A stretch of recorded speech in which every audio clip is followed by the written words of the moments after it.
शेतकऱ्यांच्या सातबारावरील जिल्हा पुनर्वसन अधिकारी शेरा हटवण्याची मागणी शिवसेना संघटनेच्या वतीने महाराष्ट्र राज्याचे माननीय मुख्यमंत्री यांना निवेदन देण्यात आलं. सांगली जिल्ह्यातील शेतकऱ्यांच्या सातबारा उतार्यावर व इतर नोंदींमध्ये असलेला जिल्हा पुनर्वसन अधिकारी सांगली हा शेरा तात्काळ रद्द करण्याची मागणी करण्यात आली आहे. निवेदनात नमूद केल्याप्रमाणे राज्यातील शेतकरी विविध अडचणींना सामोरे जात आहेत. शासनाकडून शेतकऱ्यांसाठी अनेक योजना राबवल्या जात असल्या तरी सातबारावरील या शेरामुळे शेतकऱ्यांना बँक कर्ज, शासकीय लाभ व इतर आर्थिक सुविधा मिळण्यात अडथळे निर्माण होत आहेत. त्यामुळे शेतकरी वर्गात नाराजी असून हा प्रश्न तातडीने सोडवण्याची गरज आहे. सन 1991 मध्ये शासनाने काढलेल्या निर्णयानुसार सांगली जिल्ह्यातील काही जमीन टेंभू व मराठवाडा धरण प्रकल्प क्षेत्रात येत असल्याने त्यावर पुनर्वसन या संदर्भातील नोंदी करण्यात आल्या होत्या. मात्र आजच्या घडीला अनेक शेतकऱ्यांकडे 8 एकरपेक्षा जास्त जमीन असूनही या नोंदी कायम असल्याने त्यांच्या व्यवहारांमध्ये अडथळे येत आहेत. त्यामुळे शासनाने तातडीने हस्तक्षेप करून सातबारा उतार्यावरचा संबंधित शेरा हटवावा, शेतकऱ्यांना कर्ज व शासकीय योजनांचा लाभ निर्बाधपणे मिळावा, पुनर्वसनाशी संबंधित प्रलंबित प्रश्न सोडवावेत अशी मागणी शिवसेना संघटनेने केली आहे.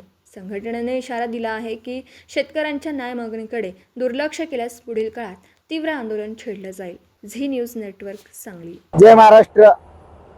आज शिवसेनेच्या माध्यमातून माननीय जिल्हाधिकारी यांच्या कार्यालयाबाहेर बेमुदत ठिय्या आंदोलन चालू आहे. ते बेमुदत ठिय्या आंदोलन म्हणजे महाराष्ट्रातील व पश्चिम महाराष्ट्रातील व आपल्या त्याचप्रमाणे आपल्या सांगली जिल्ह्यातील आमच्या शेतकरी बांधवांचे या पुनर्वसन प्रकल्पामध्ये जमिनी गेल्या आहेत आणि त्या जमिनी शासनाने आमच्या शेतकरी बांधवांना परत कराव्या यासाठीचे आजचे बेमुदत ठिय्या आंदोलन चालू आहे.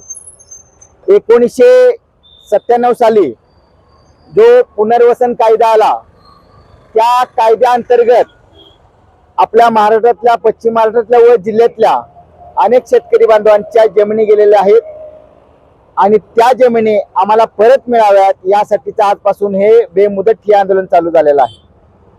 शासनाने 1997 साली जमिनी घेतल्या. आज त्याला 27 ते 28 वर्ष झालेले आहेत आणि आमच्या मूळ मागणी आहेत की आमच्या जमिनी, आमच्या शेतकऱ्यांच्या जमिनी त्या परत करा.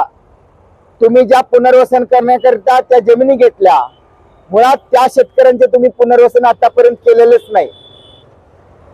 100% मधले काही टक्के म्हणजे 15%, 20% एवढ्या शेतकऱ्यांना त्या जमिनी देण्यात आल्यात आणि ज्या मूळ जमिनी आहेत त्या शासनाकडे तशाच पडून आहेत आणि त्या जमिनी आमच्या तात्काळ आम्हाला तुम्ही माघारी द्याव्या यासाठीचे आजचे आंदोलन आहे.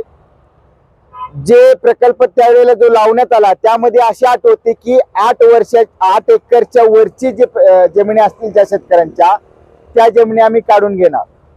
मुळात आता असे काही शेतकरी बांधव आहेत की त्यांच्या 8 एकरच्या खाली जमिनी आहेत आणि तरीही शासनाने काढून घेतलेल्या आहेत.